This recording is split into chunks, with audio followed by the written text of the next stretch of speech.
যে মুহাম্মদ সাল্লাল্লাহু আলাইহি ওয়াসাল্লামকে নিয়ে যে কটূক্তিমূলক আচরণ করবে, আয়েশা সিদ্দিকা রাদিয়াল্লাহু তাআলা আনহাকে নিয়ে যারা বাজে মন্তব্য করবে, যারা পরিবারকে নিয়ে যারা কথা বলবে, তাদের সর্বোচ্চ শাস্তি ফাঁসি এবং কতল আমরা চাই। আসসালামু আলাইকুম ওয়া রাহমাতুল্লাহি ওয়া বারাকাতুহু। সুপ্রিয় দেশবাসী, সাম্প্রতিক সময় সামাজিক যোগাযোগ মাধ্যমে আপনারা অনেকেই দেখেছেন, খুলনায় একটা ছেলে মুহাম্মদ সাল্লাল্লাহু আলাইহি ওয়াসাল্লামকে নিয়ে অকথ্য ভাষায় গালিগালাজ করেছে। এমন পরিস্থিতিতে সাধারণ মানুষ এবং সাধারণ ছাত্ররা তাকে গণপিটুনি দিয়ে হত্যা করেছে। যে এই মুহাম্মদ সাল্লাল্লাহু আলাইহি ওয়াসাল্লামকে নিয়ে অকথ্য ভাষায় গালিগালাজ করছে, তার প্রতি আমি তীব্র নিন্দা জানাই এবং তাদের প্রতি আমি শুকরিয়া আদায় জানাচ্ছি যারা ওই খাতেমে রাসূলকে হত্যা করেছে, গণপিটুনি দিয়েছে। যে মুহাম্মদ সাল্লাল্লাহু আলাইহি ওয়াসাল্লামকে নিয়ে যে কটূক্তি করবে, যে অকথ্য ভাষায় গালিগালাজ করবে, তার শাস্তি একমাত্র হত্যা, কতল। এটাই আমরা সকলেই চাই এবং এটাই আমাদের দাবি। প্রিয় দর্শক, মুহাম্মদ সাল্লাল্লাহু আলাইহি ওয়াসাল্লাম সম্পর্কে কটূক্তি করার কারণে তাকে গণপিটুনি দিয়ে হত্যা করা হয়েছে। স্বাভাবিকভাবে আমাদেরকেও নিয়ে যদি কেউ কটূক্তি করে, আমরা কিন্তু এতটাই সিরিয়াস হই না বা আমরা তাকে হত্যা করার পর যে আমরা চলে যাই না। কিন্তু কেন? কারণটা হচ্ছে মুহাম্মদ সাল্লাল্লাহু আলাইহি ওয়াসাল্লামকে আল্লাহ পাক রব্বুল আলামিন পৃথিবীর মাঝে সবথেকে শ্রেষ্ঠ মানব হিসেবে রূপান্তরিত করেছেন এবং তেনাকে সবথেকে শ্রেষ্ঠ মানব হিসেবে আল্লাহ পাক রব্বুল আলামিন পৃথিবীতে প্রেরিত করেছে। আপনি মুহাম্মদ সাল্লাল্লাহু আলাইহি ওয়াসাল্লাম সম্পর্কে জানতে চাইলে সিরাত পড়লে আপনি তার জীবন বৃত্তান্ত সম্পর্কে জানতে পারবেন।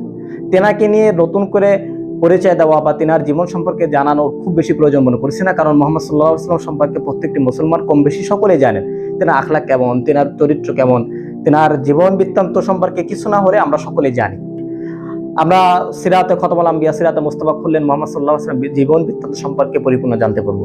সেখানে আলেম ওলামাগণ মুহাম্মদ সাল্লাল্লাহু আলাইহি ওয়াসাল্লামের সিরাত সম্পর্কে, জীবন সম্পর্কে পরিপূর্ণ লিখে গিয়েছেন।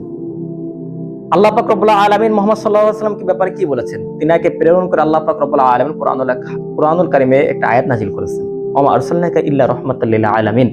এই আয়াতের প্রেক্ষাপট, এই আয়াতের শানে নজুল, এই আয়াতের মূল ব্যাখ্যা, তাফসীর, আপনি যদি তাফসীর ইবনে কাসির, তাফসীরে বাইজাবি, তাফসীরে রুহুল মানি, তাফসীরে মারিফুল কোরআন, তাফসীরে আনোয়ারুল কোরআন, এরপর তাফসীরে জালালাইন যেটা কওমুন সাহাবা হেদায়েত জামাতে পড়ানো হয়, এই প্রত্যেকটি তাফসীরের কিতাব যদি খুলে থাকেন, সেখানে মুহাম্মদ সাল্লাল্লাহু আলাইহি ওয়াসাল্লামকে আল্লাহ পাক রব্বুল আলামিন গোটা পৃথিবীর জন্য রহমত হিসেবে পাঠিয়েছে। মুহাম্মদ সাল্লাল্লাহু আলাইহি ওয়াসাল্লাম আমাদের জন্য রহমত, মুহাম্মদ সাল্লাল্লাহু আলাইহি ওয়াসাল্লাম গোটা মানব জাতির জন্য রহমত, মাছের জন্য রহমত, গাছের জন্য রহমত, সমস্ত জিনিসের জন্য, সমস্ত প্রাণীর জন্য মুহাম্মদ সাল্লাল্লাহু আলাইহি ওয়াসাল্লামকে আল্লাহ পাক রব্বুল আলামিন রহমত হিসেবে পাঠিয়েছেন। সুতরাং মুহাম্মদ সাল্লাল্লাহু আলাইহি ওয়াসাল্লামকে নিয়ে যারা কথা বলবে, মুহাম্মদ সাল্লাল্লাহু আলাইহি ওয়াসাল্লামকে নিয়ে যারা কটূক্তি করবে, তাদের ব্যাপারে আমরা সর্বোচ্চ শাস্তি চাই। যে মুহাম্মদ সাল্লাল্লাহু আলাইহি ওয়াসাল্লামকে নিয়ে কটূক্তি করেছে, সেও মুহাম্মদ সাল্লাল্লাহু আলাইহি ওয়াসাল্লাম ওসিলা করে এই দুনিয়াতে এসেছে। আল্লাহ পাক রব্বুল আলামিন মুহাম্মদ সাল্লাল্লাহু আলাইহি ওয়াসাল্লামকে যদি সৃষ্টি না করতেন, দুনিয়াকে সৃষ্টি করতেন না, আসমান সৃষ্টি করতেন না, জমিন সৃষ্টি করতেন না। সুতরাং যারা মুহাম্মদ সাল্লাল্লাহু আলাইহি ওয়াসাল্লামকে নিয়ে কথা বলে, যারা মুহাম্মদ সাল্লাল্লাহু আলাইহি ওয়াসাল্লামকে নিয়ে কটূক্তি করে, আল্লাহ পাক রব্বুল আলামিন তাকেও মুহাম্মদ সাল্লাল্লাহু আলাইহি ওয়াসাল্লাম ওসিলা করে দুনিয়াতে পাঠিয়েছেন। মুহাম্মদ সাল্লাল্লাহু আলাইহি ওয়াসাল্লাম ওসিলা করে আল্লাহ পাক রব্বুল আলামিন তাকে দুনিয়াতে প্রেরণ করেছেন। সুতরাং তার ব্যাপারে যদি কেউ মন্তব্য করে থাকে, তার ব্যাপারে যদি কেউ বাজে মন্তব্য করে থাকে, সেই ক্ষেত্রে আমরা সর্বোচ্চ শাস্তি, সর্বোচ্চ আইন আমরা চাই। 2013 সালে খাতেমে রাসূলকে হত্যা করার কারণে 3 যুবককে কারারুদ্ধ করা হয়েছিল এবং আমরা কিছুদিন আগে দেখেছি তাকে ফাঁসির রায় হয়েছে।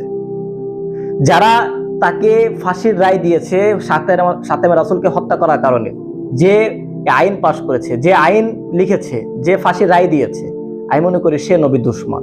কারণ একজন নবীকে কটূক্তি করার কারণে তাকে হত্যা করেছে, তার সর্বোচ্চ শাস্তি এটা। ইসলামের আইন অনুযায়ী, ইসলামের বিধান অনুযায়ী সর্বোচ্চ শাস্তি এটা। সুতরাং এই শাস্তির কারণে যে তার যদি ফাঁসির রায় যে দিয়েছে, সে নবী দুশমন, সে নবীর উম্মত হিসেবে সে দাবি করতে পারবে না। কারণ সে মুহাম্মদ সাল্লাল্লাহু আলাইহি ওয়াসাল্লামের কটূক্তিকারীকে হত্যা করার কারণে তার ফাঁসির রায় এটা কখনো হতে পারে না। সুতরাং নতুন সরকার যেহেতু গঠন হয়েছে, স্বৈরাচার শাসক আমরা বিদায় করতে পেরেছি আলহামদুলিল্লাহ। সেই জায়গা থেকে আমরা যে উপদেষ্টাগণ যারা আছেন, যারা দায়িত্বে আছেন, তাদের কাছে আমাদের সকল মুসলমানদের প্রাণের দাবি, উপদেষ্টাগণ যারা আছেন, প্রধান উপদেষ্টা শুরু করে আরো যারা বিভিন্ন যারা দায়িত্বে যারা আছেন, সকলের কাছে আমরা একটা প্রাণের দাবি, মুসলমানদের প্রাণের দাবি, সেটা হচ্ছে মুহাম্মদ সাল্লাল্লাহু আলাইহি ওয়াসাল্লাম নিয়ে যারা কটূক্তি করবে, নবীর আদর্শ নিয়ে যারা কথা বলবে, সাহাবাদের আদর্শ নিয়ে যারা কথা বলবে, মুহাম্মদ সাল্লাল্লাহু আলাইহি ওয়াসাল্লাম পরিবারকে নিয়ে যারা কথা বলবে, তাদের সর্বোচ্চ শাস্তির আওতায় এনে তাদের সর্বোচ্চ শাস্তি দেওয়া আইন পার্লামেন্ট থেকে যেন জারি হয়, সেই দাবি রেখে আমি এখান থেকে বিদায় নিচ্ছি। আসসালামু আলাইকুম।